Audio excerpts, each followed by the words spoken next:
Thunder rumbled outside as rain pelted against the bedroom windows of the Westchester County mansion. Sarah Mitchell stood in her kitchen, watching her coffee grow cold while morning light struggled through the storm clouds. At 52, she moved with the careful grace of a woman 8 months pregnant, one hand instinctively protecting her growing belly. "Sarah, honey, I'll be back late tonight. Another board meeting." The sound of car keys jingling punctuated her husband's words. "Drive safe. Richard, I love you." The door slammed, followed by the sound of his BMW starting in the circular driveway. Sarah remained at the kitchen island, surrounded by the quiet luxury of their home. The coffee maker gurgled softly. Classical music played from hidden speakers, and rain intensified against the floor-to-ceiling windows. 23 years of marriage had taught her Richard's rhythms. The real estate mogul worth $30 million was methodical, predictable, safe.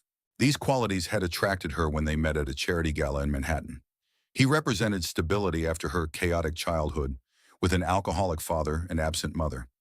Sarah hummed softly while organizing the business papers Richard had forgotten on the counter. Contracts, financial statements, hotel receipts. Her nurturing nature showed in these small acts of service, keeping his world organized while he built their empire. But something felt different lately. Richard's new cologne lingered in the air, expensive and unfamiliar. His phone calls had become whispered conversations behind closed doors.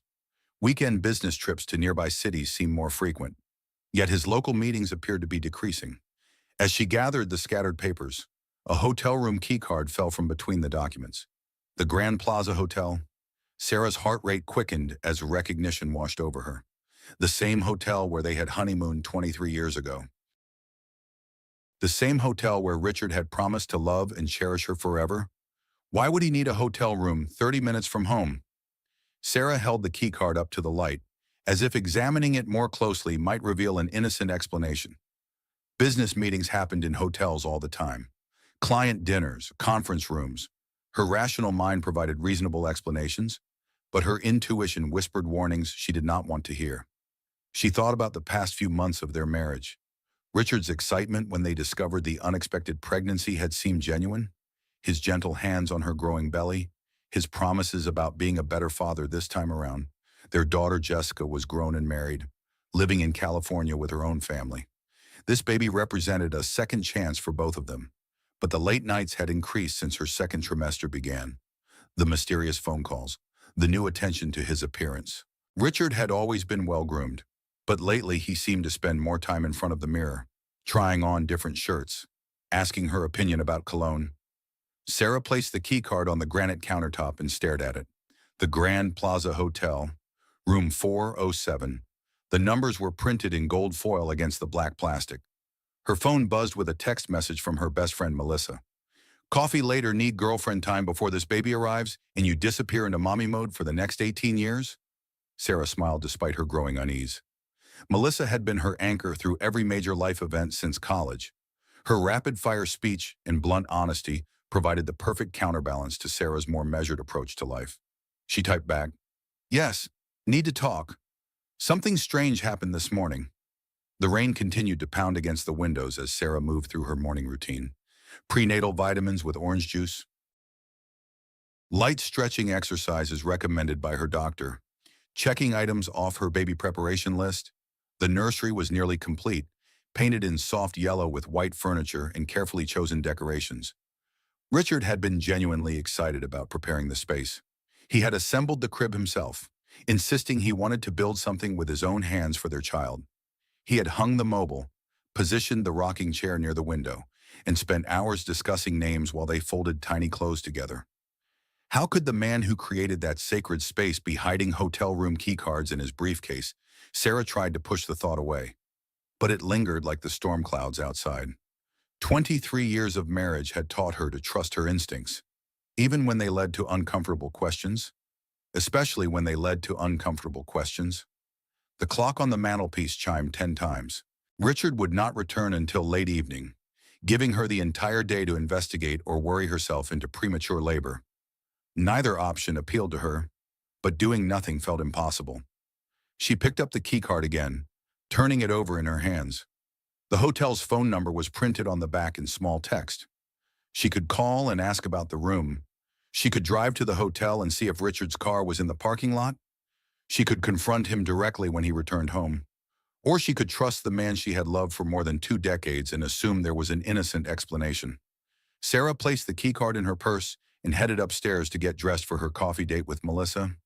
Some conversations required the safety of public spaces and the support of loyal friends. This felt like one of those conversations. As she climbed the stairs, her phone rang. Richard's name appeared on the screen, along with a photo of him smiling at their anniversary dinner last month. "Hi, sweetheart," she answered, keeping her voice light and normal. "Good morning. Beautiful. How are you feeling today? How's our little miracle?" His voice was warm and loving, exactly as it had been for 23 years. No hint of deception or guilt, no change in tone or inflection. Either Richard was an exceptional actor, or Sarah was becoming paranoid from pregnancy hormones and too much time alone with her thoughts. "We're both fine. Just organizing your papers from last night. You left quite a pile on the counter." A brief pause. "Did I? Sorry about that. Must have been more tired than I thought. Anything important in there?" Sarah looked at her purse, where the keycard waited like evidence in a criminal case. "Just the usual business documents, hotel receipts, nothing that cannot wait until you get home." "Great. I should be back by 9 tonight. Maybe we can look at cribs online again. I want to make sure we have everything perfect for the baby." The genuine excitement in his voice made Sarah's chest tighten. Either Richard was the most loving husband and expectant father in the world, or he was the most convincing liar she had ever encountered. "That sounds wonderful," she replied. "I love you, Richard. I love you too, Sarah. Both of you, more than you'll ever know." The call ended, leaving Sarah alone with her doubts in the storm outside. She dressed carefully for her coffee date, choosing maternity clothes that made her feel confident and strong. If she was about to have the most difficult conversation of her marriage, she wanted to look like a woman who could handle whatever truth she might discover. Before leaving the house, Sarah stood in the nursery doorway and placed both hands on her belly. The baby kicked gently, as if responding to her touch. "Whatever happens," she whispered, "I will protect you. I promise." The keycard felt heavy in her purse as she drove toward Manhattan through the storm.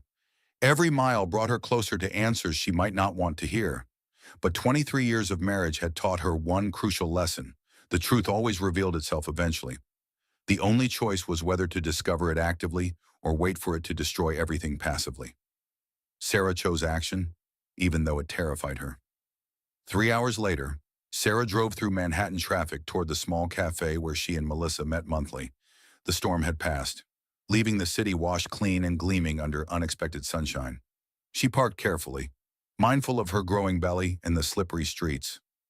Melissa was already waiting at their usual corner table, her short, dark hair perfectly styled despite the early hour. At 49, she remained as energetic and direct as she had been in college. Though her successful marketing career had added polish to her natural confidence. "Sarah, girl, you look like you have seen a ghost," Melissa said as Sarah approached the table. "What happened this morning?" Sarah settled into her chair and placed her purse on the table between them. The keycard felt like it was burning through the leather. "I found something in Richard's briefcase. A hotel room keycard." Melissa's eyebrows rose. "Okay. And rich guys have business meetings in hotels all the time. Conference rooms, client dinners, whatever. You know this. The Grand Plaza Hotel, Melissa, 30 minutes from our house. The same hotel where we honeymooned." "Oh." Melissa's expression shifted from casual dismissal to focused attention. "That is different. Did you ask him about it?" "He called this morning. I mentioned finding hotel receipts among his papers, and he paused, just for a second, but he paused." Their waitress approached, and Sarah ordered decaffeinated coffee while Melissa requested her usual espresso. The cafe buzzed with morning conversation, providing cover for their private discussion. "Sarah, honey, you worry too much sometimes. Maybe he is planning something special for when the baby arrives. Maybe he booked a suite for a baby moon weekend. Maybe he met a client there for dinner and forgot to mention it." Sarah wanted to believe her friend's rational explanations. She had built her entire adult life on trusting Richard's integrity and devotion. Questioning that foundation felt like questioning her own identity. "Tell me about the other changes you mentioned." Melissa continued. The phone calls, the late nights, all that. Sarah thought carefully before responding. He has always worked long hours, but lately the pattern is different.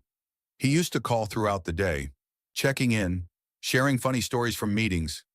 Now he disappears for hours without contact, then comes home with elaborate explanations about where he has been. Kanana, what kind of explanations? Detailed ones. Too detailed, like he rehearsed them. Last week he told me about a 3-hour lunch meeting with potential investors from Chicago. He described the restaurant, the food they ordered, even the conversation topics. But when I asked follow-up questions the next day, his answers did not match the original story.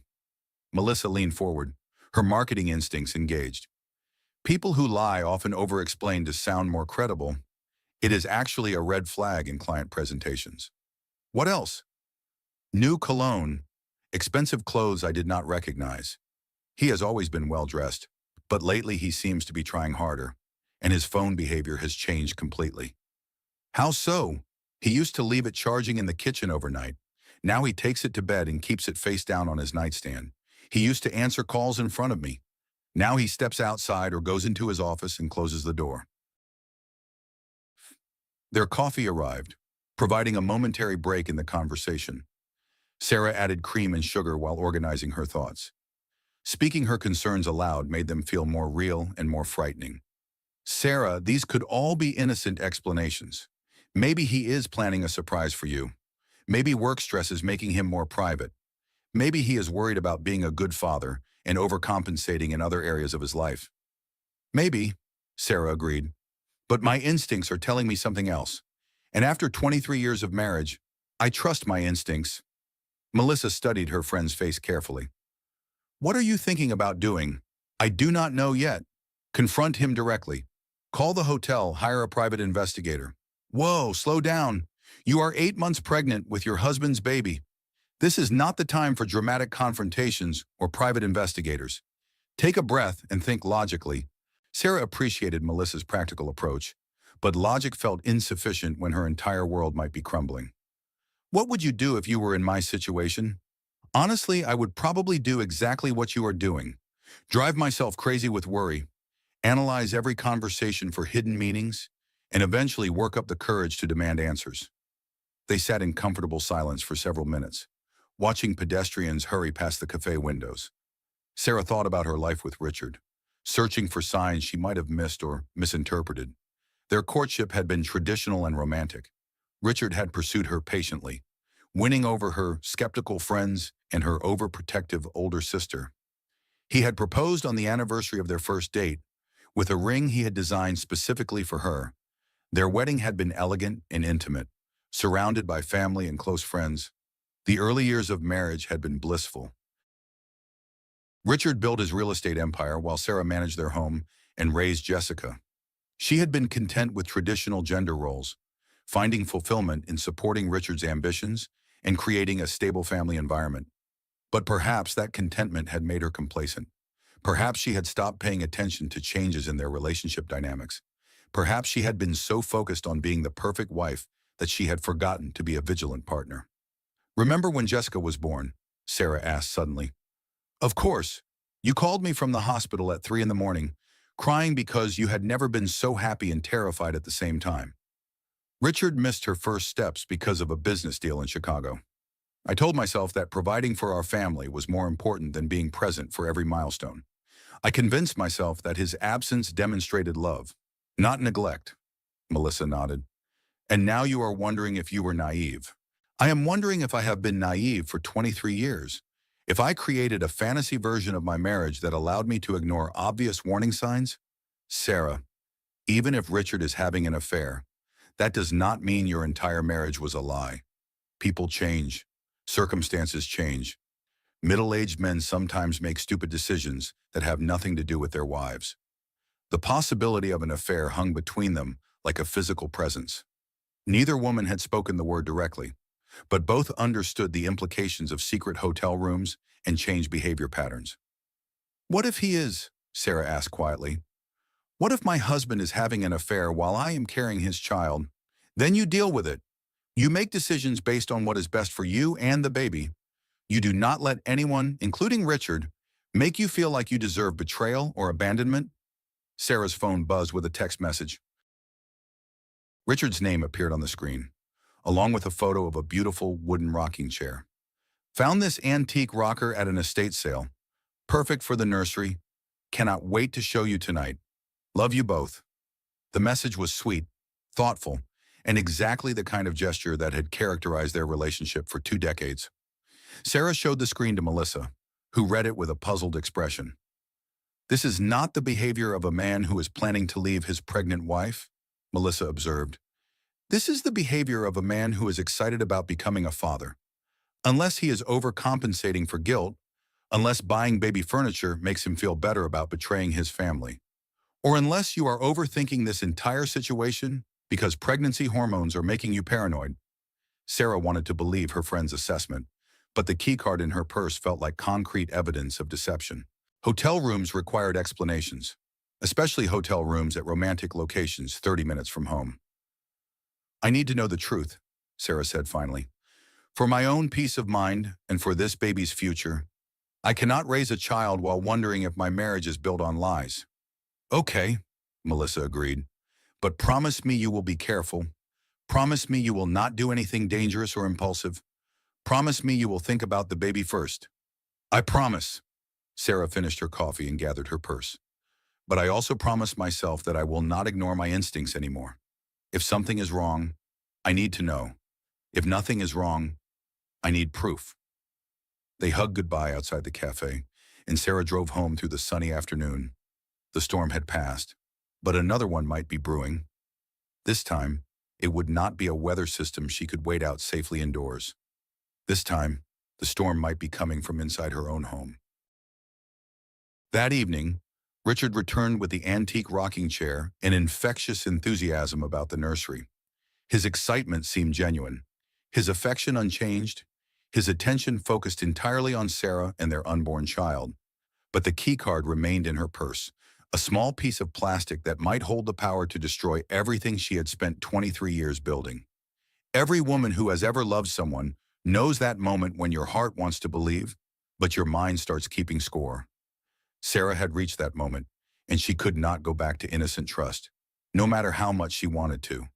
That evening, as Sarah prepared dinner in their spacious kitchen, she watched Richard through new eyes. He moved through their home with the casual familiarity of 2 decades, hanging his suit jacket in the hall closet, loosening his tie, checking the mail while humming unconsciously. Everything appeared normal, yet Sarah found herself cataloging details she had previously overlooked. The way he immediately checked his phone when he thought she was not watching, the slightly longer shower he took before dinner, the careful way he placed his phone face down on the dining room table during their meal. "How was your day, sweetheart?" Richard asked as they sat down to dinner. His voice carried the same warmth it always had, but Sarah listened for undertones of deception or guilt. "Quiet. I had coffee with Melissa, then spent the afternoon working on the nursery. The rocking chair looks perfect in there. I knew you would love it. The woman at the estate sale said it belonged to a family for 3 generations. Apparently, 7 babies were rocked to sleep in that chair." Richard's enthusiasm about the nursery had been consistent throughout her pregnancy. He spent hours discussing color schemes, furniture arrangements, and baby equipment with the same attention to detail he applied to his business deals. "Speaking of business," Sarah said carefully, "how did your board meeting go today?" A brief hesitation, so brief that she might have imagined it. "Long but productive. We are considering a new development project in Westchester. Could be very lucrative if we can navigate the zoning requirements." Sarah nodded and took another bite of her pasta, though her appetite had disappeared.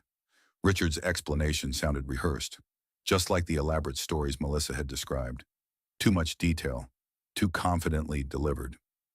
"Will the project require a lot of travel?" she asked. "Some meetings with local officials, site visits, that sort of thing. Nothing too demanding, especially with the baby coming." Richard's phone buzzed against the table. He glanced at the screen, and Sarah caught a flicker of something in his expression. Anxiety, excitement, guilt. The emotion passed too quickly to identify. "Excuse me for just a moment," he said, picking up the phone. "Work emergency." He stepped into his office and closed the door, leaving Sarah alone with her suspicions and a half-eaten dinner. She could hear his muffled voice through the door, but not his words. The conversation lasted 15 minutes, during which Richard's tone varied from businesslike to what sounded almost intimate. When he returned to the dining room, his demeanor had changed subtly. He seemed distracted, checking his phone more frequently and responding to Sarah's conversation with less focus than usual.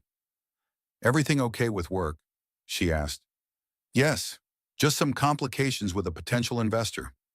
Nothing that cannot be resolved." After dinner, Richard suggested they watch a movie together in their home theater.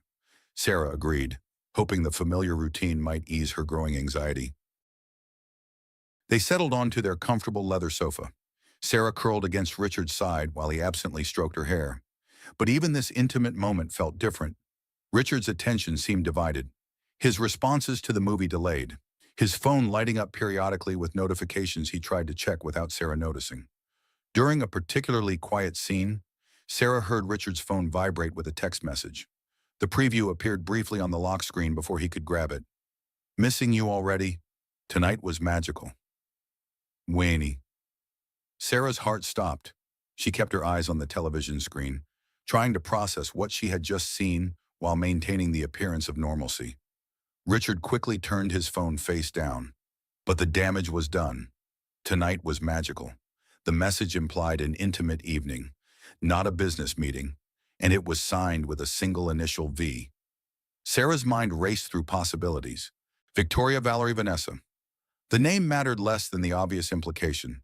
Richard had spent the evening with another woman, and that woman felt comfortable sending romantic messages to Sarah's husband. "I think I will go to bed early," Sarah said, keeping her voice steady despite the turmoil in her chest. "The baby is making me extra tired tonight." "Of course, sweetheart. I will be up in a few minutes. Just want to finish this email." Sarah kissed Richard goodnight, marveling at her ability to maintain normal behavior while her world crumbled around her. She climbed the stairs slowly, one hand on the railing for support and the other protectively covering her belly. In their master bedroom, Sarah sat on the edge of the bed and tried to think rationally. The text message could have an innocent explanation. Richard knew many women through his business dealings. Perhaps the message referred to a successful business dinner or productive meeting? But the wording felt personal, intimate, romantic. "Missing you already" suggested recent physical separation from someone Richard spent significant time with. "Tonight was magical" implied an emotional or romantic connection that went far beyond professional relationships. Sarah thought about the hotel keycard in her purse downstairs, the Grand Plaza Hotel, where she and Richard had honeymooned 23 years ago, where they had promised to love and cherish each other forever, where another woman apparently thought she had spent a magical evening with Sarah's husband. 23 years of marriage teaches you someone's rhythms, and Richard's were all wrong. The late showers, the secretive phone calls, the elaborate explanations for simple questions, the new cologne that lingered in their bedroom long after he left for work. Sarah changed into her nightgown and brushed her teeth mechanically, her mind spinning through the implications of what she had discovered. If Richard was having an affair, how long had it been going on? Was this his first betrayal? Or had there been others she had missed, most importantly? What did this mean for their unborn child and their future together when Richard finally came upstairs? Sarah pretended to be asleep. She listened to him move through their bathroom routine, noting that he spent more time than usual checking his phone. His shower ran longer than normal, and she could hear him humming softly, a habit that usually indicated good mood or excitement. Sarah lay still as Richard slipped into bed beside her, his familiar weight causing the mattress to dip slightly. He settled into his usual position, but instead of immediately falling asleep, she could sense his wakefulness in the darkness. After several minutes, she heard him pick up his phone from the nightstand. The soft glow of the screen illuminated his face as he typed what appeared to be a lengthy message. Sarah watched through barely opened eyes as Richard composed and deleted several versions of whatever he was writing. Finally, he sent the message and placed his phone back on the nightstand. Within moments, Sarah heard the soft buzz of a reply. Richard read it quickly, then deleted both messages from his phone before settling back into his pillow. The care he took to erase the conversation confirmed Sarah's worst fears. Innocent business communications did not require such secrecy. Devoted husbands did not need to hide their correspondence from their pregnant wives. Sarah remained motionless until Richard's breathing settled into the deep rhythm of sleep. Only then did she allow herself to cry silently into her pillow, tears of betrayal and heartbreak that she muffled to avoid waking the man who had promised to love and protect her forever. She thought about their baby, growing peacefully inside her while Sarah's world collapsed around them both. This child deserved better than parents whose marriage was built on lies and deception. This child deserved a father who was present and faithful, not distracted by secret relationships in romantic hotel rooms. Sarah placed both hands on her belly and made a silent promise to her unborn daughter or son. She would discover the truth about Richard's behavior, no matter how painful that truth might be. She would make decisions based on facts, not fear or wishful thinking, and she would protect this baby from the consequences of adult betrayal and selfishness, even if that meant protecting the child from its own father. The next morning would bring new challenges and difficult decisions, but for now, Sarah lay in the darkness beside her husband and tried to remember what it felt like to trust the man sleeping next to her. That feeling seemed like something from another lifetime, before hotel keycards and mysterious text messages had shattered her faith in the life they had built together. The next morning, after Richard left for another mysterious meeting, Sarah sat in her kitchen staring at her phone. The hotel keycard lay on the granite countertop beside her coffee cup, a small piece of plastic that had become the center of her universe. She had spent the sleepless hours after midnight planning her next steps. Confronting Richard directly felt premature without more evidence, but doing nothing while her marriage potentially crumbled around her felt impossible.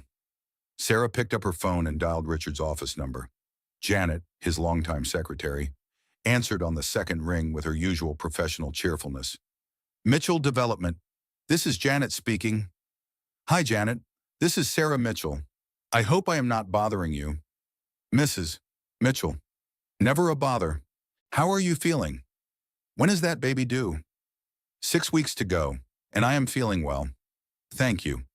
I was wondering if you could help me with something. Richard mentioned having several important meetings yesterday, but I forgot to ask him about the details. Was he in the office much? A pause. Sarah could hear papers rustling in the background. Yesterday, Mrs. Mitchell.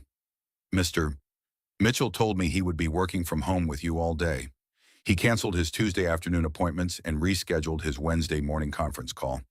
The phone seemed to slip in Sarah's hand. Working from home. Are you certain? Absolutely. He specifically said he wanted to spend time helping you prepare for the baby. Is everything all right? Sarah's breathing became audible as she struggled to process this information. Richard had lied directly to her face, not once, but multiple times. He had created an elaborate fiction about board meetings and business obligations while actually spending the day somewhere else entirely.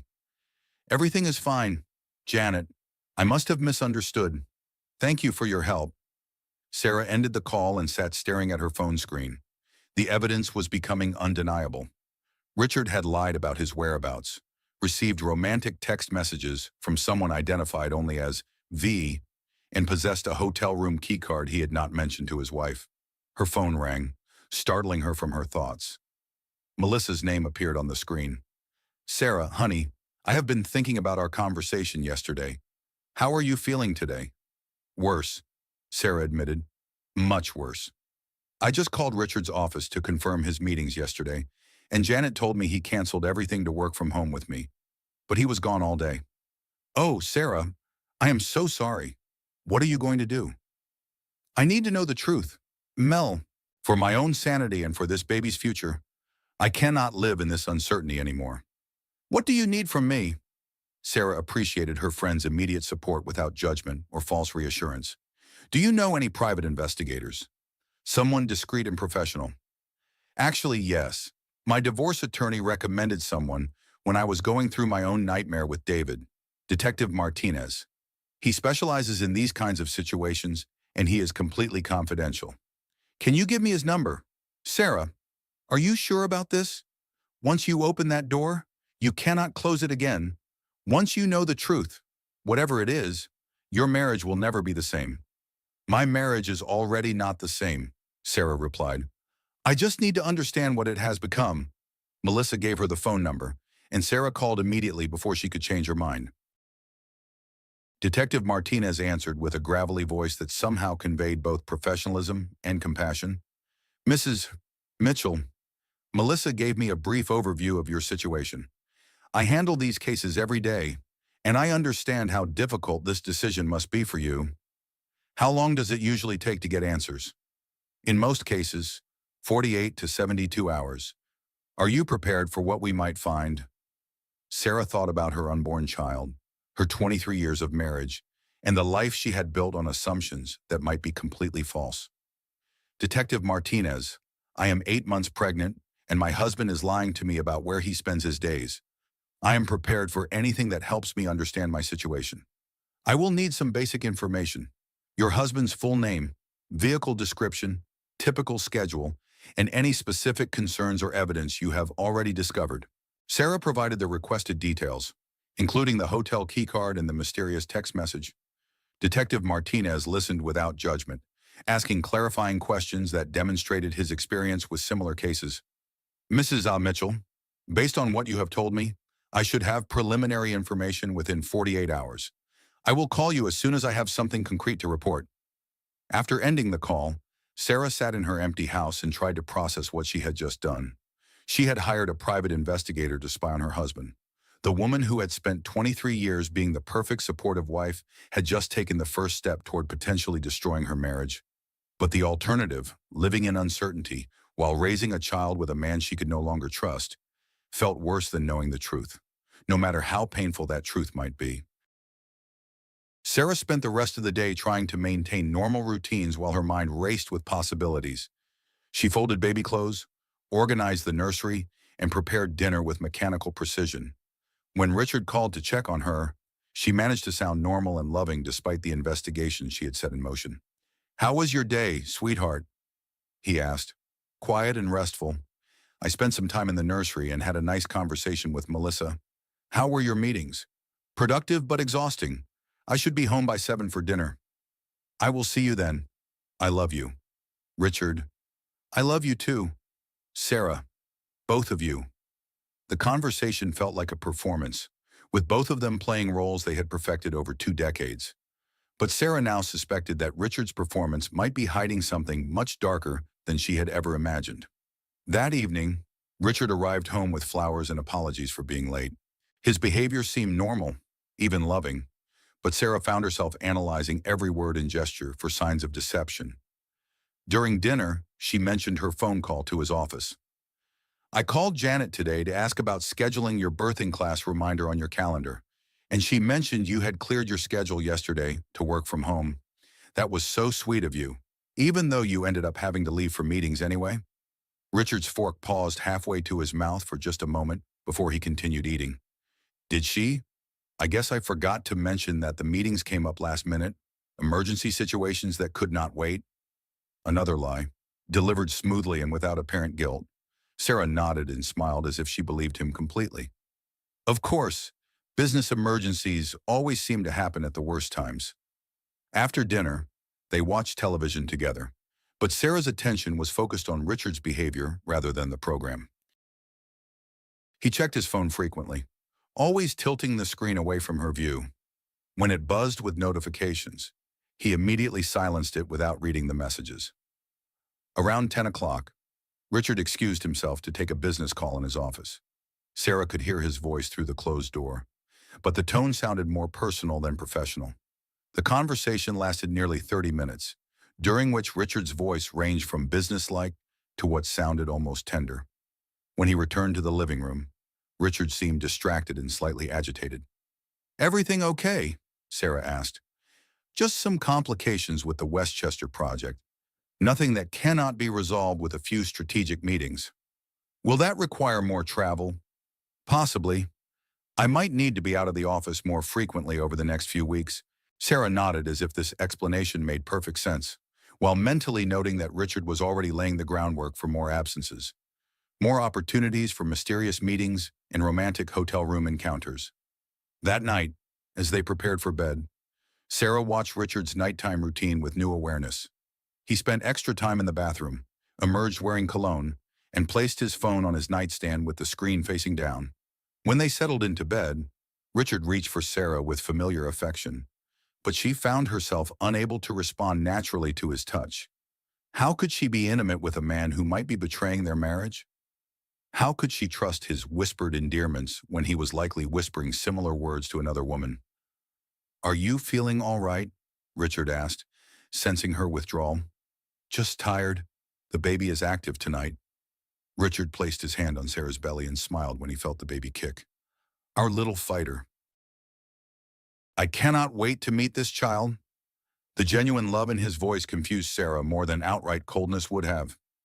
How could Richard be an adoring, expectant father and a cheating husband simultaneously?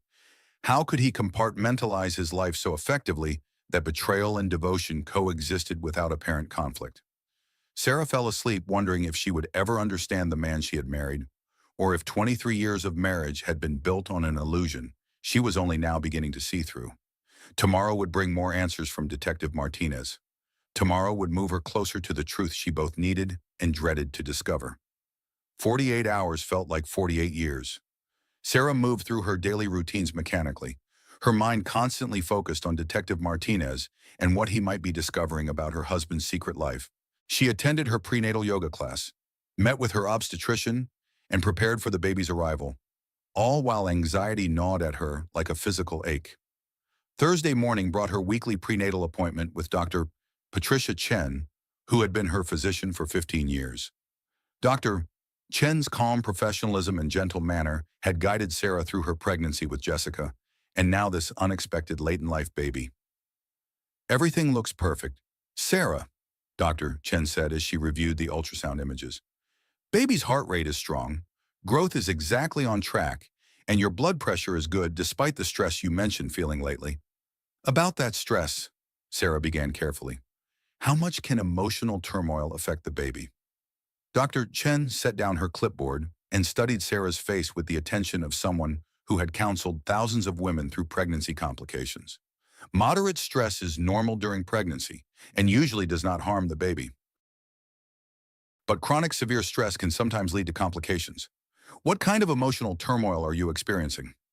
Sarah considered how much to reveal.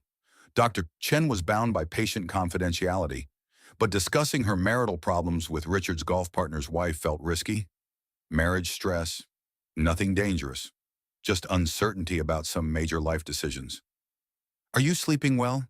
Eating regularly? Feeling supported by your husband and family?" "Sleeping has been difficult lately.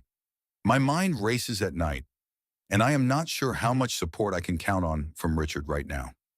Dr. Chen made notes in Sarah's chart while speaking in her characteristic calm tone. "Sarah, you are 36 weeks pregnant. This baby could arrive at any time over the next 6 weeks. It is crucial that you minimize stress and maximize support during this period." "I understand. I am trying to resolve the issues that are causing stress."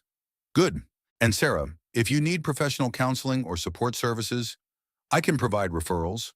Many women find individual therapy helpful during major life transitions." Sarah nodded, though she suspected that therapy would not solve the problem of a potentially unfaithful husband. Only truth could address that issue, and truth was what Detective Martinez was hopefully uncovering. After her appointment, Sarah drove to her prenatal yoga class at an upscale studio in Manhattan. The weekly class had become a sanctuary of calm during her pregnancy, providing both physical relief and connection with other expectant mothers. But today, as Sarah changed into her yoga clothes in the locker room, she overheard a conversation that shattered any remaining hope for innocent explanations. "Did you see Richard Mitchell at the Grand Plaza yesterday?" one woman asked another. "He was all over some young brunette in the hotel lobby." Sarah's blood turned to ice. She stood frozen behind the row of lockers, listening to the conversation while her world collapsed around her. "The real estate guy, but his wife is pregnant," the second woman replied. "I know, it made me sick. They were practically eating each other's faces right there in the lobby. Some people have no shame." "How awful for his wife. She seems like such a nice woman." "She is. I met her at a charity luncheon last month. She was glowing and talking about how excited her husband was about their new baby." Sarah's water bottle slipped from her hands and clattered against the floor. Both women looked in her direction, but she ducked behind the lockers before they could see her face. Her breathing became ragged as she processed what she had just heard. Richard had been seen with another woman at the Grand Plaza Hotel, the same hotel where the mysterious keycard had come from. They had been displaying public affection in the lobby, showing no concern for Richard's reputation or marriage. Sarah's phone buzzed with a text from Melissa. "How are you holding up thinking about you?" Sarah typed back with shaking hands. "Emergency. Can you pick me up at yoga studio? I cannot drive right now." "On my way. Be there in 15 minutes. Sarah skipped the yoga class and waited in the parking lot, her mind spinning with the implications of what she had overheard. Random women at her yoga studio had witnessed Richard's affair before his own wife had confirmed it. The betrayal was public knowledge while Sarah had been living in ignorant bliss. When Melissa arrived, Sarah collapsed into the passenger seat and recounted the overheard conversation. Melissa listened with growing anger and concern. "Sarah, honey, I am so sorry. I know how much you wanted this to be a misunderstanding." 6 months, Sarah said numbly. Detective Martinez said Richard has been seeing her for 6 months, our entire pregnancy. While I was growing our baby, he was building a relationship with another woman. What did Detective Martinez find out? He called this morning with preliminary information. Richard has been meeting Victoria Sterling twice a week at the Grand Plaza Hotel. She is 28 years old and works at Harrison Marketing. They have been seen together at restaurants, shopping, and apparently making out in hotel lobbies. Sarah's voice broke as she continued. Detective Martinez has photographs. Melissa, photographs of my husband kissing another woman while I am 8 months pregnant with his child. Melissa pulled into a coffee shop parking lot and turned off the engine. She reached over and took Sarah's hands, which were shaking uncontrollably. "What do you want to do?" "I want to disappear. I want to rewind 6 months and pay more attention to the warning signs. I want to protect this baby from growing up in a broken home." "Sarah, look at me. You did nothing wrong. Richard made these choices. Richard created this situation. You are not responsible for his betrayal. But I enabled it by being naive. I should have questioned the late nights and mysterious phone calls. I should have trusted my instincts instead of making excuses for him. Stop blaming yourself. You trusted your husband because trust is what marriage requires. Richard violated that trust. Not you." Sarah's phone rang. Detective Martinez's name appeared on the screen. "Mrs. Mitchell, I have the photographs and documentation you requested. When would you like to meet to review the evidence?" "As soon as possible. Today, if you can arrange it. I can meet you at my office in 1 hour." "Mrs. Mitchell, I want to prepare you for what you are about to see. The evidence is conclusive and graphic. Your husband's relationship with Miss Sterling appears to be both romantic and sexual." Sarah closed her eyes and tried to breathe steadily. "I understand. I need to see everything." After ending the call, Sarah looked at Melissa with a mixture of determination and devastation. "I am about to see photographs of my husband with his mistress. After that, there will be no going back to pretending everything is normal." "Are you ready for that?" Sarah thought about her unborn child, her 23 years of marriage, and the lies she had been living with for months without realizing it. "I have to be ready. This baby deserves a mother who faces reality instead of hiding from it. And I deserve to know the truth about my own life." As they drove toward Detective Martinez's office, Sarah reflected on a conversation she had had with her mother years ago. Her mother had said that every woman reaches a moment when she chooses between the life she planned and the life that is calling her. Sarah had not understood what her mother meant at the time. Now, 36 weeks pregnant and driving toward evidence of her husband's infidelity, Sarah finally understood. The life she had planned was built on trust, fidelity, and shared commitment to family. The life that was calling her involved single motherhood, divorce proceedings, and starting over at 52 years old. She remembered every woman she had ever known who said they never saw it coming. Now she understood that you do see it coming. You just refuse to believe your eyes until the evidence becomes too overwhelming to deny. Sarah was about to cross that line, and she knew her life would never be the same. Detective Martinez's office occupied the third floor of a nondescript building in Midtown Manhattan. Sarah and Melissa rode the elevator in silence, both women understanding that the next hour would fundamentally change Sarah's life forever.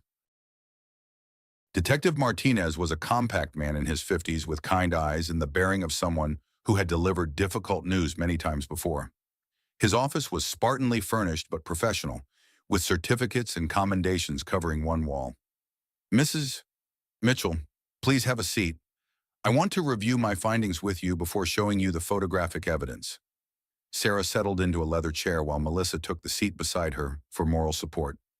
Detective Martinez opened a thick manila folder and reviewed his notes. Your husband, Richard Mitchell, has been conducting an affair with Victoria Sterling for approximately 6 months. Ms. Sterling is 28 years old, single, and works as an account executive at Harrison Marketing. They meet regularly at the Grand Plaza Hotel, usually on Tuesday and Thursday afternoons. Sarah's hands instinctively moved to protect her belly as she processed this information. Tuesday and Thursday afternoons. Those are the days Richard claims to have board meetings. Ms. Sterling believes your husband is separated from you and planning to file for divorce after the baby is born. He has told her that you are staying together only until the child arrives, at which point he intends to pursue a relationship with her exclusively. The betrayal cut deeper than Sarah had expected. Richard was not only cheating on her, but planning their divorce while she prepared for their child's birth. He was building a future with another woman while allowing Sarah to believe they were building one together. What else do I need to know? Detective Martinez hesitated. Mr. Mitchell has been financially supporting Ms. Sterling. He pays the rent on her downtown apartment and has given her expensive jewelry and clothing. He opened a joint credit card account with her name on it. How much money has he spent on her? Approximately $40,000 over the past 6 months. Sarah felt physically sick. While she had been carefully budgeting for baby expenses and planning their child's future, Richard had been spending their money on his mistress. The financial betrayal felt almost as devastating as the emotional one. Mrs. Mitchell, Detective Martinez continued gently, I have photographs that document their relationship. Are you prepared to see them? Sarah looked at Melissa, who squeezed her hand encouragingly. Show me everything. Detective Martinez spread a series of photographs across his desk. The first showed Richard and Victoria entering the Grand Plaza Hotel together. Richard's hand on the small of Victoria's back in an intimate gesture. Victoria was indeed young and beautiful, with dark hair and the kind of polished appearance that money could buy. The second photograph showed them at a restaurant, leaning across the table toward each other with obvious romantic chemistry. Richard was smiling in a way Sarah had not seen in years, looking relaxed and happy in a manner that suggested genuine emotional connection. The third photograph captured them kissing passionately in the hotel lobby, Victoria's arms wrapped around Richard's neck while he held her against him. The intimacy was unmistakable and devastating. There are more, Detective Martinez said quietly, including photographs of them entering and leaving the hotel room together on multiple occasions. Sarah studied the images while trying to reconcile them with the man who had assembled a crib for their baby and discussed names late into the night. How could Richard compartmentalize his life so completely that he could be a devoted father-to-be in the evening and passionate lover to another woman in the afternoon? What do you recommend I do with this information? Sarah asked. That depends on your goals, Mrs. Mitchell. If you want to save your marriage, confronting your husband with evidence might motivate him to end the affair. If you want to protect yourself financially and legally, you should consult with a divorce attorney before taking any action. Melissa spoke up for the first time. Sarah, you need to call Catherine Walsh. She is the best divorce attorney in the city, and she specializes in high-asset cases involving infidelity. Sarah nodded while continuing to study the photographs. The woman in the pictures looked confident and sophisticated, clearly comfortable with Richard's wealth and attention. She was everything Sarah had been 23 years ago, young, beautiful, and naive enough to believe in forever. Detective Martinez, is there anything else I should know? Ms. Sterling appears to be genuinely in love with your husband. Based on my observations, she believes they have a future together. This is not a casual affair. Mrs. Mitchell, your husband has created an alternate life with this woman.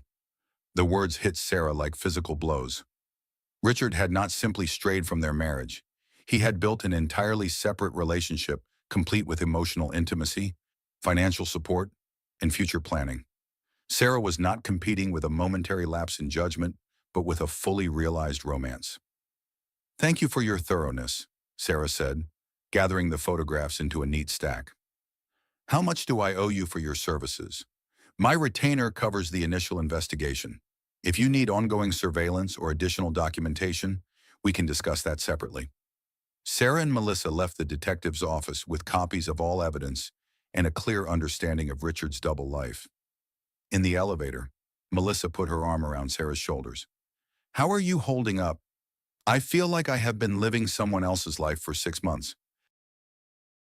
While I was planning our baby's nursery, Richard was planning his escape from our marriage. What are you going to do? I am going to call Catherine Walsh, and then I am going to confront Richard. Not with accusations or emotional drama, but with facts and legal representation. Are you sure you want to confront him while you are this pregnant? The stress could trigger early labor? Sarah considered this concern seriously. At 36 weeks, her baby could arrive safely at any time, but the shock of confrontation might indeed trigger labor complications. I cannot live with this knowledge without addressing it. The stress of pretending everything is normal while knowing about Victoria would be worse than the stress of honest confrontation. They drove to Catherine Walsh's law office, where Sarah made an emergency appointment for the following morning. Catherine Walsh had a reputation for aggressive representation of women in high-asset divorce cases, particularly when adultery was involved. That evening, Sarah returned home to find Richard arranging flowers in a crystal vase, flowers he had presumably bought after spending the afternoon with Victoria. The hypocrisy was almost comical. "How was your day, sweetheart?" Richard asked, kissing Sarah on the cheek with lips that had been kissing another woman hours earlier. "Enlightening," Sarah replied. "I learned some interesting things about trust and marriage and financial responsibility." Richard paused in his flower arranging.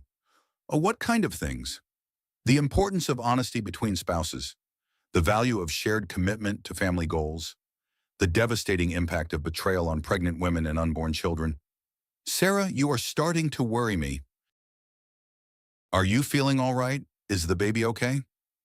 Sarah looked at her husband of 23 years and marveled at his ability to express concern for her well-being while simultaneously destroying her emotional foundation. "The baby is fine. Richard, I am not sure about us, though." "What do you mean?" "I mean that marriage requires trust, and trust requires honesty. And honesty seems to be in short supply in our relationship lately." Richard set down the flowers and studied Sarah's face carefully. "Has someone said something to upset you?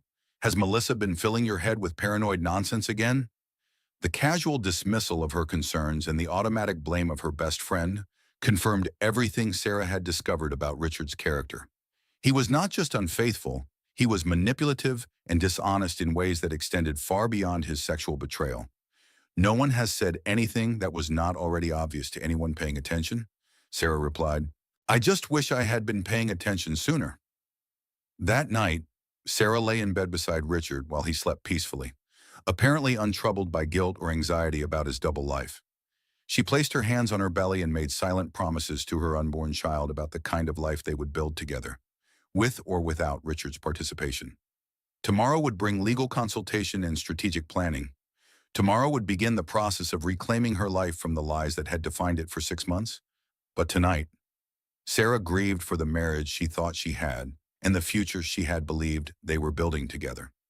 She mourned the loss of trust that could never be fully restored. Even if Richard ended his affair and begged for forgiveness, some betrayals change everything, and Sarah was beginning to understand that she was living through one of them. At exactly 7 p.m. the next evening, Sarah arrived at the Grand Plaza Hotel wearing her best maternity dress and the kind of confidence that comes from having legal representation and irrefutable evidence. Catherine Walsh had been everything Melissa had promised: sharp, experienced, and completely committed to protecting Sarah's interests in what was clearly going to be a complex divorce proceeding. The hotel lobby was elegant and intimate, with classical music playing softly while well-dressed guests moved through the marble-floored space. Sarah positioned herself near the bar where she could observe the elevator banks and main entrance without being immediately visible. She did not have to wait long. At 7:15, Richard emerged from the elevator with Victoria Sterling, his hand resting possessively on her lower back. Victoria looked exactly as she had in the photographs: young, polished, and completely comfortable in Richard's luxurious world. They moved toward the hotel bar, Richard whispering something in Victoria's ear that made her laugh in a way that suggested genuine intimacy. Sarah watched them settle into a corner booth, noting how Richard immediately ordered Victoria's drink without asking her preference, a level of familiarity that spoke to months of shared experiences. Sarah approached their table directly, her heart pounding but her resolve absolute. The confrontation she had been dreading and planning was finally about to occur. Richard, the sound of glass clinking against the table marked the moment Richard's drink slipped from his hand. His face went white as he looked up at Sarah, clearly trying to process how his pregnant wife had appeared in the hotel where he was conducting his affair. Sarah, what are you? How did you? Victoria looked confused and slightly annoyed by the interruption. Who is this woman? Richard? Sarah felt a surge of calm clarity as she looked at the young woman who had been sharing her husband for 6 months. I am his wife, the mother of his unborn child, and you are.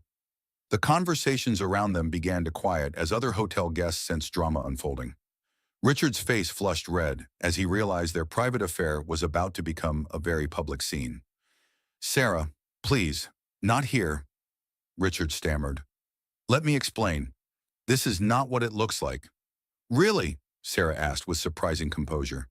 Because it looks like you are having a romantic dinner with your mistress at the same hotel where we honeymooned 23 years ago. It looks like you are spending our money on another woman while I prepare for our child's birth. It looks like you have been lying to me for 6 months while building a relationship with someone else. Victoria's face had gone pale as she processed Sarah's words. You never told me she was pregnant. There are many things Richard has not told you, Sarah replied, addressing Victoria directly. Like the fact that he has no intention of leaving me for you. Like the fact that he tells me he loves me every single day, while he tells you the same thing every Tuesday and Thursday afternoon. The public nature of the confrontation was clearly devastating to Richard, who valued his reputation in Manhattan's elite social circles above almost everything else. Hotel guests were openly staring now, some recognizing Richard from business and social functions. Richard, Sarah continued, her voice growing stronger with each word, I want you to explain to Victoria why you bought hotel rooms while I bought baby clothes. I want you to explain how you promised to be a better father while betraying your family. I want you to explain how you spent $40,000 on your mistress while asking me to budget carefully for nursery expenses. Victoria stood up abruptly, her own anger now directed at Richard. You told me you were separated. You said you were only staying in the same house until after the baby was born. Victoria, please, Richard began, but she cut him off. You lied to both of us. Victoria's voice carried clearly through the hotel lobby. You told me your wife understood that your marriage was over. You never mentioned that she was still planning a future with you. Sarah felt an unexpected moment of sympathy for the younger woman, who was clearly as much a victim of Richard's deception as Sarah herself. Victoria, Sarah said more gently, Richard has been telling me that he loves me and cannot wait for our baby to arrive. He assembled the crib in our nursery and discusses baby names with me every night. Whatever he told you about our marriage was a lie designed to keep you available to him without demanding real commitment. Sakram. The humiliation on Richard's face was obvious as his carefully constructed double life collapsed in the most public way possible. Several people in the lobby had taken out their phones, clearly recording or photographing the scene. Sarah, Richard tried again. I made a mistake. I love you. I love our baby. Victoria means nothing to me. The cruel dismissal of Victoria's feelings demonstrated exactly the kind of man Richard had become. Sarah looked at him with a mixture of pity and disgust. Richard, you do not love me. You love the idea of me, the devoted wife who asks no questions and makes no demands, the woman who manages your home while you explore your options with younger women. That woman no longer exists. Sarah turned to Victoria, who was gathering her purse and preparing to leave. Victoria, honey, he will tell you I am crazy and vindictive. He will promise to leave me as soon as the baby arrives. He will say this confrontation proves our marriage is over anyway. Do not believe him. Men who lie to their wives will lie to their mistresses. Victoria paused at the table, looking between Richard and Sarah with an expression of complete disillusionment. You are right. I was young and stupid to believe him. I am sorry. Mrs. Mitchell, I truly did not know the whole truth. After Victoria left, Sarah and Richard stood alone in the hotel lobby, surrounded by curious onlookers and the ruins of their marriage. Richard's desperation was palpable as he realized the full scope of his losses. Sarah, please, we can work through this. I will end things with Victoria immediately. I will do anything to save our marriage. Richard, our marriage ended 6 months ago when you chose to build a life with another woman. I am just the last person to find out about it. Sarah walked away from the hotel lobby feeling stronger than she had in months. The confrontation she had dreaded had actually been empowering, forcing Richard to face the consequences of his choices in the most public and humiliating way possible. As she drove home, Sarah reflected on the evening's events. The public nature of the confrontation had been unplanned but perhaps necessary. Richard's reputation in their social circle was now damaged beyond repair, which would limit his ability to manipulate the narrative of their divorce. More importantly, Sarah had reclaimed her voice and her power. For 6 months, she had been an unknowing participant in Richard's deception. Now she was an active agent in determining her own future. The baby kicked strongly as Sarah pulled into their driveway, as if responding to her mother's newfound strength and determination. Whatever challenges lay ahead, Sarah and her child would face them together, free from the lies that had defined their lives for too long. Richard's car was not in the driveway when she arrived home, suggesting he had not yet worked up the courage to face her in private after their public confrontation. Sarah was grateful for the time alone to process what had just occurred and prepare for the next phase of what would undoubtedly be a difficult separation. But for the first time in months, Sarah felt like she was living her own life, rather than a fiction created by someone else's selfish choices. The truth was painful, but it was finally, completely hers. The next morning brought lawyers, photographers, and consequences that rippled through Richard's carefully constructed world like stones thrown into still water. Sarah woke to find 17 missed calls on her phone, some from Richard, others from mutual friends who had heard about the hotel confrontation through Manhattan's surprisingly efficient social gossip network. Catherine Walsh called at 8 a.m. with updates that demonstrated her efficiency and strategic thinking. Sarah, the hotel incident worked in our favor. Richard's public humiliation has motivated him to seek immediate damage control, which means he is more likely to negotiate fairly rather than drag this through the courts. What kind of damage control? He called my office at 6 a.m. requesting an emergency meeting. His attorney wants to discuss settlement terms before any media attention develops. Apparently, several people at the hotel posted about the incident on social media. Sarah felt a grim satisfaction at Richard's panic. For 6 months, he had controlled the narrative of their relationship through lies and manipulation. Now the truth was public knowledge, and he was experiencing the consequences of his choices. What should I expect from this meeting? Richard will try to minimize his behavior and maximize your culpability. He will claim the affair was a reaction to problems in your marriage. He will suggest that your confrontation proves you are unstable and vindictive. Do not let him manipulate you into accepting blame for his betrayal. An hour later, Richard arrived at their house with his attorney, James Sullivan, a smooth corporate lawyer who specialized in protecting wealthy men from the financial consequences of their personal failures. Richard looked haggard and desperate, clearly having slept poorly after his public humiliation. Sarah, Richard began as soon as he entered their living room, we need to talk about last night. That scene at the hotel was completely unnecessary. We could have worked through this privately. Richard, there was nothing private about your affair. You made it public when you decided to conduct it in hotel lobbies and restaurants where our friends could witness it. James Sullivan intervened with the calculated tone of someone accustomed to managing crisis situations. Mrs. Mitchell, my client acknowledges that mistakes were made, but public embarrassment serves no constructive purpose. We can work this out amicably without further damage to either party's reputation.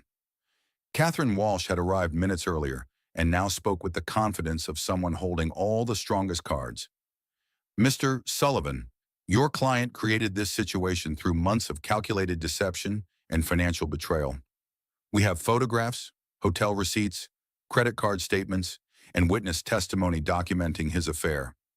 The public embarrassment is a natural consequence of his choices.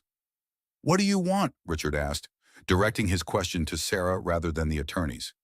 Sarah looked at the man she had loved and trusted for 23 years, noting how different he appeared when stripped of his charm and manipulation. "I want honesty, Richard. For the first time in 6 months, I want you to tell me the truth about what you were planning for our future." Richard's mask slipped, revealing the cold calculation that had apparently been driving his behavior. "Fine. You want honesty? I was planning to wait until after the baby was born, then file for divorce. Victoria and I have been discussing marriage and starting a family together." The brutal honesty was actually easier to process than the months of lies had been. Sarah felt clarity rather than devastation as Richard finally revealed his true intentions. "So while I was preparing for our child's birth, you were planning your exit from our marriage? I did not want to upset you during the pregnancy. I thought it would be better to wait until after the baby arrived to discuss our future." Catherine Walsh spoke with barely controlled anger. "Mr. Mitchell, you were planning to abandon your pregnant wife while spending marital assets on your mistress? That demonstrates premeditated financial and emotional abuse." Richard's attorney tried to regain control of the conversation. "Let us focus on practical solutions rather than emotional accusations. What are your terms for an amicable separation?" Catherine Walsh spread a thick folder of documents across the coffee table. "Mrs. Mitchell is entitled to 50% of all marital assets, including real estate holdings, business interests, and investment accounts. We are also seeking alimony and child support, plus compensation for emotional distress caused by adultery." "That is ridiculous," Richard exploded. "I built this business before we were married. Sarah contributed nothing to the commercial real estate deals that created our wealth." "Actually," Catherine Walsh replied calmly, "New York law recognizes marriage as an economic partnership. Sarah's contributions to your home, family, and social network enabled your business success. More importantly, your affair strengthens her claim to a significant settlement." James Sullivan reviewed the documentation Catherine had provided, his expression growing increasingly grim as he realized the strength of their evidence. "This is financial blackmail," Richard said. "You cannot take half of everything I worked to build because I made a personal mistake."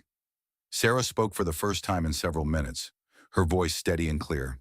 "Richard, you did not make a mistake. You made a series of calculated choices over 6 months. You chose to lie to me daily. You chose to spend our money on another woman. You chose to plan a future that did not include me while allowing me to believe we were building one together. Sarah, I love you. I was confused and going through a midlife crisis. Victoria meant nothing to me. If I meant nothing to him, why did you spend $40,000 on me?" Victoria's voice came from the front hallway, where she had apparently been standing unannounced. Everyone turned to see Victoria Sterling entering the living room, her face flushed with anger and determination. She had clearly decided to confront Richard directly, rather than disappear quietly from his life. "Victoria, what are you doing here?" Richard asked, his voice betraying panic at this unexpected complication. "I came to return these," Victoria said, placing a jewelry box on the coffee table, "and to tell your wife the truth about our relationship, since you seem incapable of honesty." Victoria turned to Sarah with an expression of defiant guilt. "Mrs. Mitchell, Richard told me he was separated from you and planning to file for divorce after your baby was born. He said you were staying together only for financial and legal convenience. He promised to marry me as soon as his divorce was finalized." "Victoria, please," Richard began, but she continued without acknowledging him. "He told me he had not been intimate with you for over a year. He said your pregnancy was unplanned and that you were using it to manipulate him into staying married. He made me believe that I was helping him escape an unhappy marriage." Sarah felt an unexpected surge of gratitude toward Victoria for providing this information. Richard's lies had been even more elaborate and cruel than she had realized. "Victoria," Sarah said gently, "Richard told me last week that he could not wait for our baby to arrive and that he had never been happier in our marriage. He told me he loved me every single day while apparently telling you the same thing." Victoria's anger shifted entirely toward Richard. "You lied to both of us.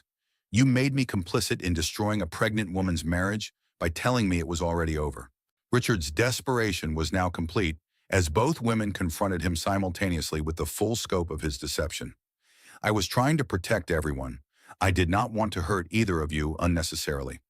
You hurt us both extensively and unnecessarily, Sarah replied. You created a situation where two women who should have been allies became unknowing enemies while you benefited from both relationships. Catherine Walsh had been taking notes throughout this exchange, clearly recognizing the value of Victoria's testimony in strengthening Sarah's case. Ms. Sterling, Catherine said, would you be willing to provide a written statement about Mr. Mitchell's representations regarding his marriage? Absolutely, Mrs. Mitchell. I am truly sorry for my part in this situation. I thought I was in love with a man who was honestly planning to build a future with me. I realize now that I was just another woman he was manipulating for his own gratification. After Victoria left and the attorneys concluded their preliminary negotiations, Sarah found herself alone with Richard for the first time since the hotel confrontation. His facade of control had completely collapsed, revealing the selfish and manipulative man he had apparently always been. Sarah, he said quietly, I know I have made terrible mistakes, but we can work through this. Think about our baby. Think about the family we plan to build together. Sarah looked at Richard and felt nothing but pity for his inability to understand the magnitude of his betrayal. Richard, the family I planned to build was based on love, trust, and mutual commitment. You destroyed that foundation 6 months ago. I cannot rebuild it on lies and manipulation. What happens now? Now we get divorced, you pay appropriate support for your child, and you live with the consequences of your choices. I move forward with my life, and you figure out who you actually are when you are not lying to women who love you. That evening, as Sarah prepared for bed in the house she would soon be leaving, she reflected on the day's revelations. The legal battle would be complex and expensive, but it would also be fair. Richard's public humiliation had ensured that he could not control the narrative or manipulate the outcome. More importantly, Sarah had reclaimed her voice and her power. She was no longer a victim of Richard's deception, but an active agent in determining her own future and her child's well-being. The baby kicked strongly as Sarah settled into bed, as if responding to her mother's newfound strength and clarity. Whatever challenges lay ahead, they would face them together, free from the lies that had defined their lives for too long. 3 weeks later, the settlement negotiations reached their conclusion in Catherine Walsh's downtown office. Sarah sat across from Richard and his attorney, her hands resting protectively on her belly, while legal documents that would reshape both their lives lay spread across the conference table. The intervening weeks had brought a cascade of consequences for Richard's choices. News of his affair had spread through Manhattan's elite social circles with the efficiency of a digital wildfire. 3 major business deals had fallen through when partners expressed concerns about Richard's character and judgment. His membership at the exclusive River Club had been quietly suspended after other members complained about his conduct. Most devastatingly for a man who prized his reputation above almost everything else. Richard had become the subject of gossip and speculation in every social setting where he had previously commanded respect. Sarah, Catherine Walsh announced with satisfaction, we have reached a comprehensive settlement that addresses all of your concerns and protects your financial future. She spread the final agreement across the table for Sarah's review.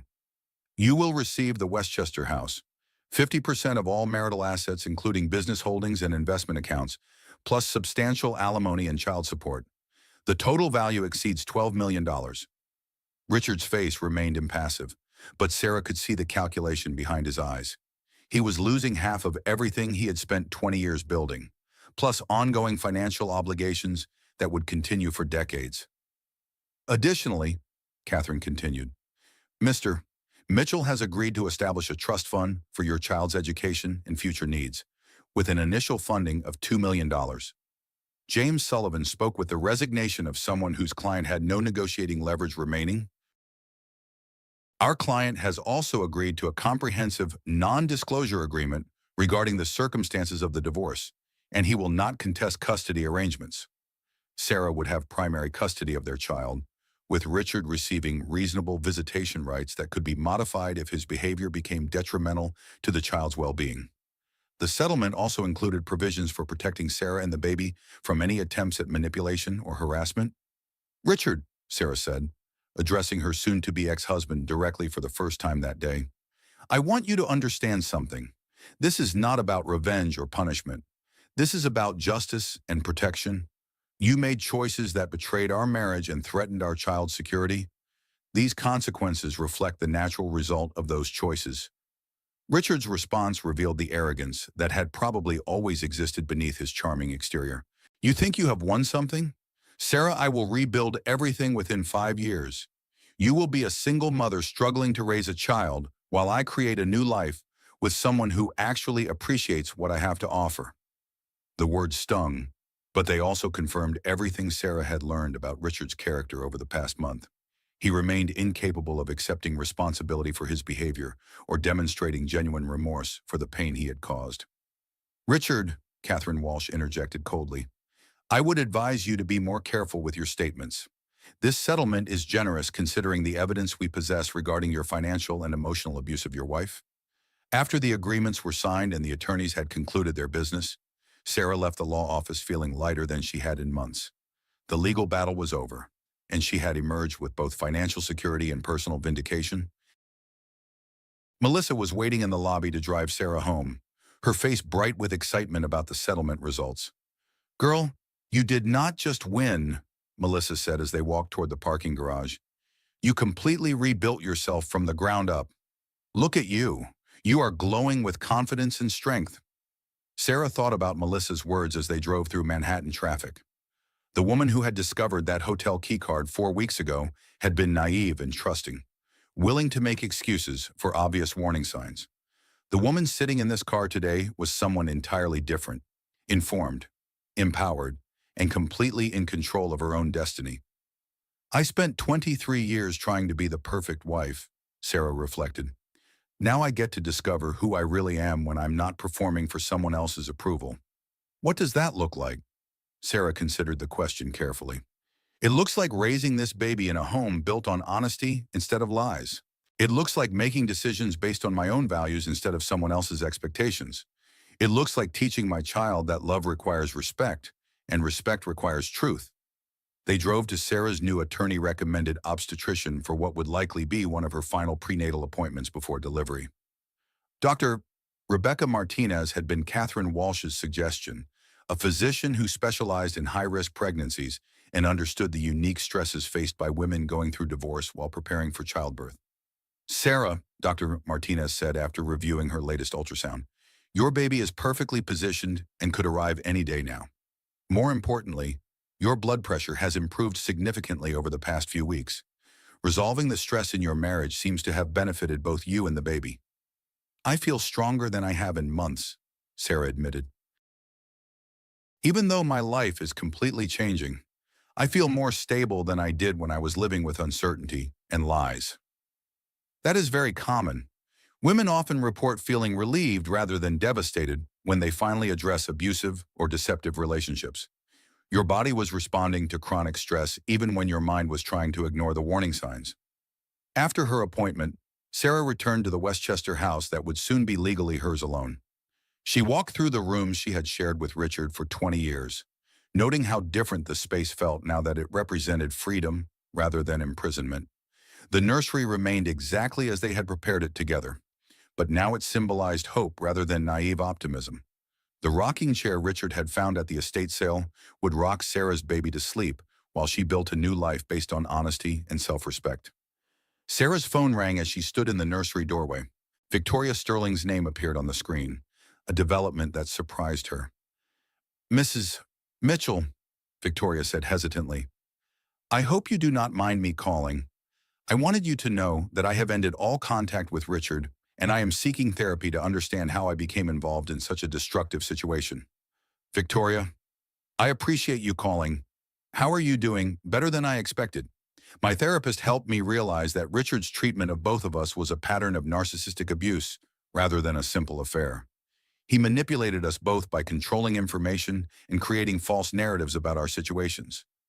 Sarah was impressed by Victoria's insight and personal growth. What have you learned about yourself through this experience? That I was vulnerable to manipulation because I had not developed strong boundaries around what I would accept from men. Richard recognized that vulnerability and exploited it. But I also learned that I am stronger than I thought and capable of making better choices in the future. Victoria, I want you to know that I do not blame you for what happened. Richard lied to both of us, and we were both victims of his selfishness and manipulation.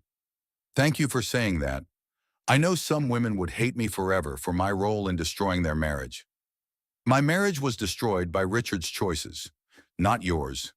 You were led to believe that you were helping a man escape an unhappy situation, not creating one. After ending the call, Sarah reflected on the unexpected connection she had developed with Victoria. In different circumstances, they might have been friends rather than unwitting rivals for the same dishonest man.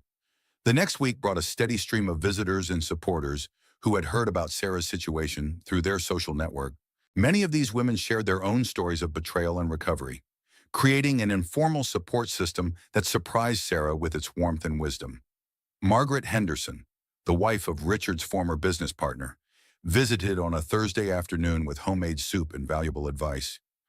Sarah, dear, my first husband left me for his secretary when my children were young. I thought my life was over, but it was actually just beginning. The woman I became after my divorce was so much stronger and more interesting than the woman I had been during my marriage. How long did it take you to feel normal again? About 2 years to feel stable, 5 years to feel grateful. But Sarah, you have advantages I never had. You have financial security, legal representation, and a support network that understands what you are going through. Most importantly, you have a baby coming who will give your life immediate purpose and meaning. These conversations with other women revealed a hidden community of divorce survivors who had not only endured betrayal, but thrived in its aftermath. Their stories gave Sarah hope that her current pain was temporary, while her future strength would be permanent. Sarah began planning her post-divorce life with the same attention to detail she had once applied to managing Richard's household. She researched preschools and pediatricians, investigated part-time work opportunities that would allow her to be present for her child while maintaining professional engagement, and explored volunteer opportunities that aligned with her values. Most unexpectedly, she began developing plans for a consulting business that would help other women navigate divorce proceedings and financial independence. Catherine Walsh had mentioned that many of her clients struggled with the practical aspects of rebuilding their lives after marriage, and Sarah realized she could provide valuable guidance based on her own experience. You could be the perfect bridge between legal representation and practical life management. Catherine had suggested during one of their final meetings, women trust other women who have survived similar experiences. The idea energized Sarah in ways she had not experienced for years. Instead of supporting Richard's ambitions, she would be building her own career, helping other women reclaim their lives from destructive relationships. On a sunny Friday afternoon, exactly 1 month after the hotel confrontation, Sarah received an unexpected phone call from Detective Martinez. Mrs. Mitchell, I wanted to update you on some recent developments regarding your former husband. He has been attempting to contact Miss Sterling despite her requests for no communication. She has filed a restraining order and asked me to document his harassment. Is Victoria safe?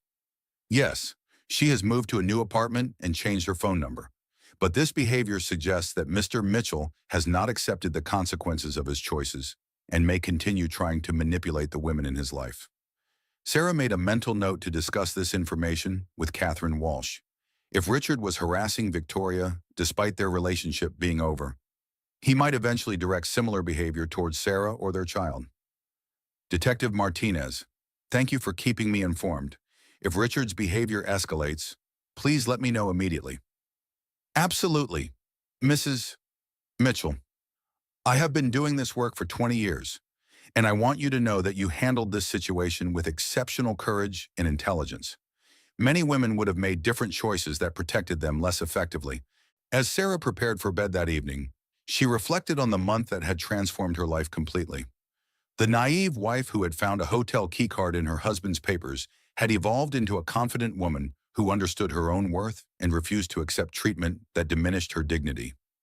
The baby kicked strongly as Sarah settled into bed, reminding her that the most important relationship of her life was still growing and developing. In a few weeks, she would hold her child and begin the adventure of single motherhood with financial security, legal protection, and a clear sense of her own strength. Richard had chosen his path when he decided to betray their marriage and build a relationship with another woman. Sarah had chosen her path when she decided to face the truth rather than live with comfortable lies.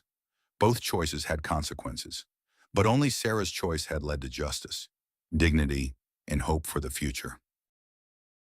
6 weeks later, Sarah held her daughter Emma in her arms while sunrise painted the hospital room walls with soft gold light. The labor had been swift and uncomplicated, as if Emma was eager to meet the world her mother had carefully prepared for her arrival. "She is perfect, Sarah," Melissa said, leaning over the hospital bed to admire the baby's tiny fingers and peaceful expression. "Look at those little hands. She is going to be strong like her mama." Emma weighed 7 pounds and 2 ounces, with dark hair that reminded Sarah of her own baby pictures and Richard's distinctive nose. Despite everything that had happened between her parents, Emma was a beautiful combination of their best features, unmarked by the adult conflicts that had shaped her earliest months in the womb. Dr.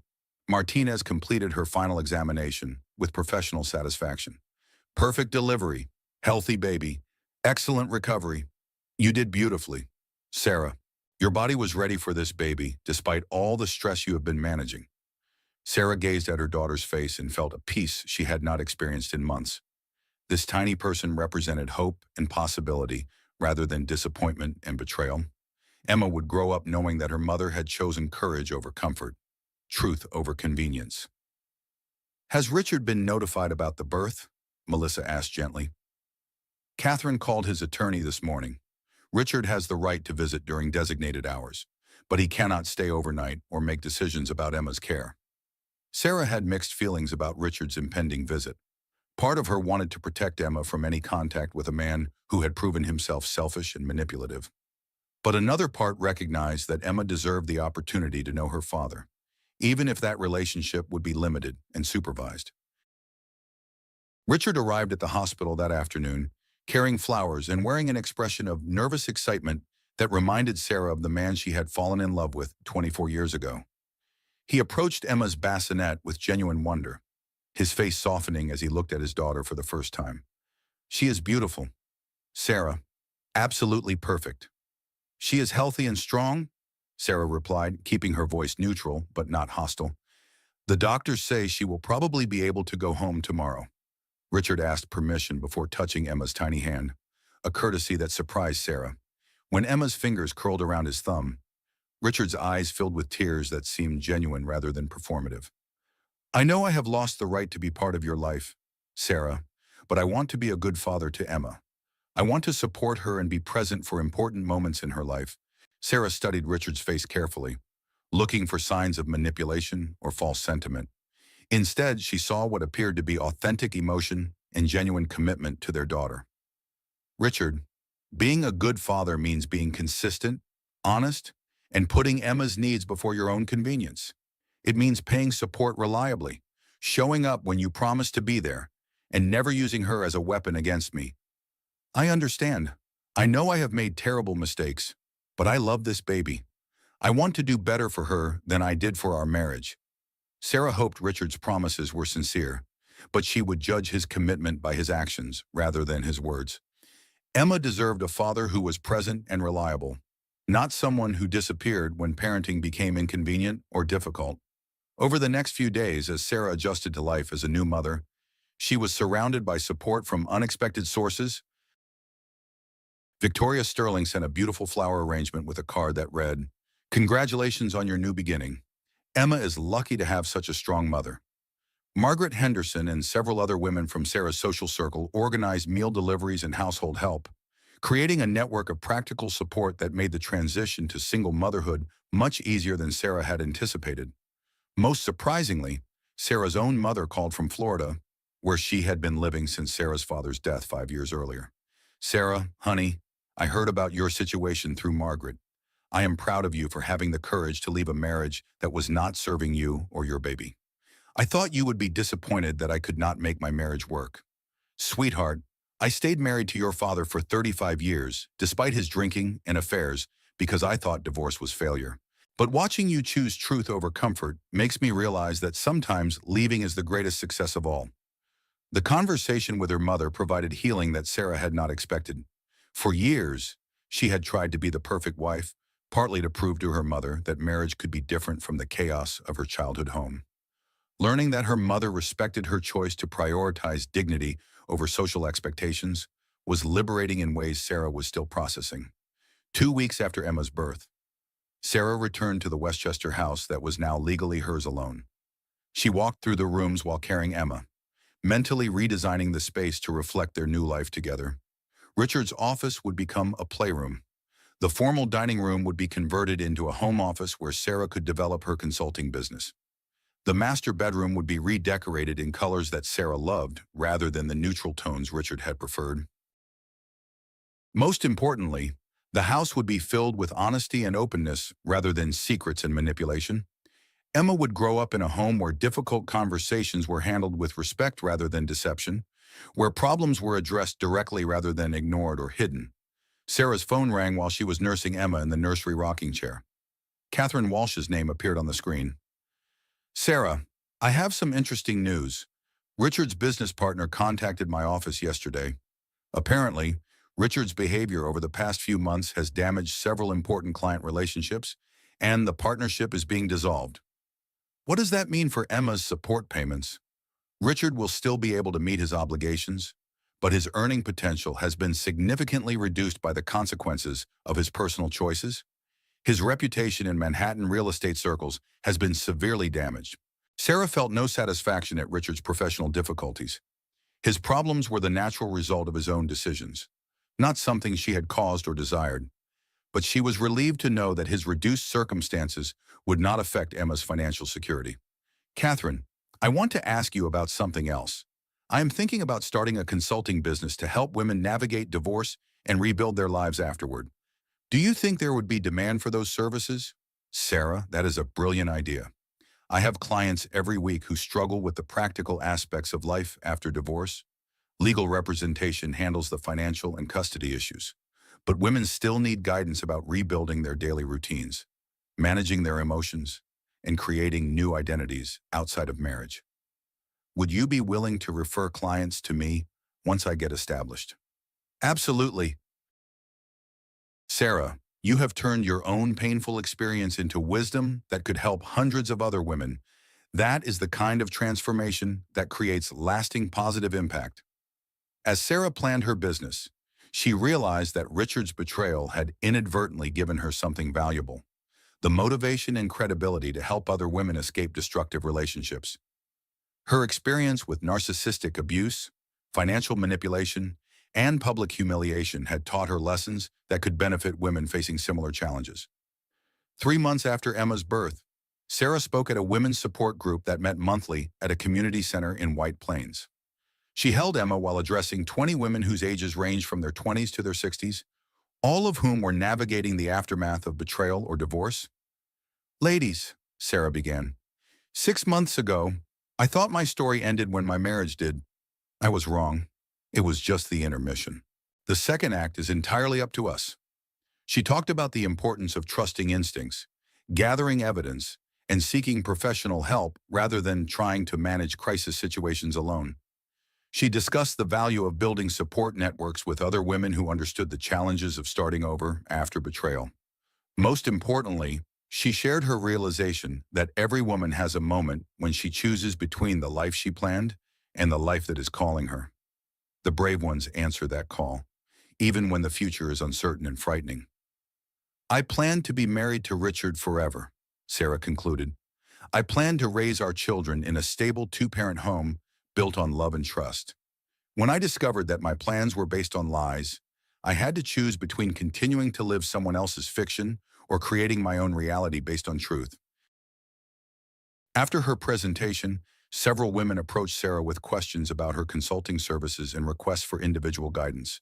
Within 2 weeks, she had 3 paying clients and a waiting list of women who wanted to work with her. Sarah's business grew organically through word-of-mouth referrals and recommendations from attorneys like Catherine Walsh. She specialized in helping women develop practical strategies for emotional recovery, financial independence, and co-parenting with difficult ex-husbands. Her own experience with Richard's manipulation tactics made her particularly effective at helping clients recognize and respond to narcissistic abuse patterns. She could identify red flags that other consultants might miss and provide strategies that were based on real-world experience rather than theoretical knowledge. 6 months after Emma's birth, Sarah sat in the same kitchen where her journey had begun, but everything had changed fundamentally. Baby Emma slept peacefully in her arms while Sarah reviewed emails from potential clients and planned her growing business. The woman who had discovered a hotel keycard in her husband's briefcase had evolved into someone completely different, confident, independent, and genuinely happy with the life she was building for herself and her daughter. Sarah's phone buzzed with a text from Melissa. "Coffee tomorrow. Want to hear about your latest client success stories?" Sarah typed back with one hand while supporting Emma with the other. "Yes, but my treat. Business is booming thanks to your referrals." As she prepared for bed that evening, Sarah reflected on the transformation that had occurred over the past year. Richard had unintentionally given her the greatest gift possible, the motivation to discover who she really was when she stopped trying to be what someone else needed. Emma stirred in her bassinet, making the soft sounds that preceded her nighttime feeding. Sarah lifted her daughter and settled into the rocking chair that had witnessed so many quiet moments of bonding and reflection. "Emma," Sarah whispered, "your father thought he was destroying our family when he chose to betray our marriage. Instead, he gave us the opportunity to build something better. You will grow up knowing that your mother chose truth over comfort, courage over convenience." Sarah thought about the promises she had made on the night she discovered Richard's text messages. She had promised to protect Emma from the consequences of adult betrayal and selfishness. She had kept that promise by refusing to accept treatment that diminished her dignity or threatened her daughter's security. 24 years ago, she had promised to love, honor, and cherish. She had learned to direct those promises to the right person, herself and the child who depended on her strength and wisdom. Outside the nursery windows, rain fell gently against the glass, but this time it sounded like applause rather than storm warnings. Sarah hummed the same lullaby her mother had sung to her decades earlier, creating a bridge between generations of women who had learned to choose themselves when others failed to choose them. Emma's breathing settled into the peaceful rhythm of deep sleep as Sarah's own contentment filled the quiet room. The sound faded to Sarah's satisfied sigh, then silence, marking the completion of one chapter and the beginning of countless others still to be written. The future stretched ahead with possibilities that Richard's betrayal had made possible rather than destroyed. Sarah had learned that endings could become beginnings, that betrayal could become liberation, and that the life calling her was infinitely better than the life she had planned.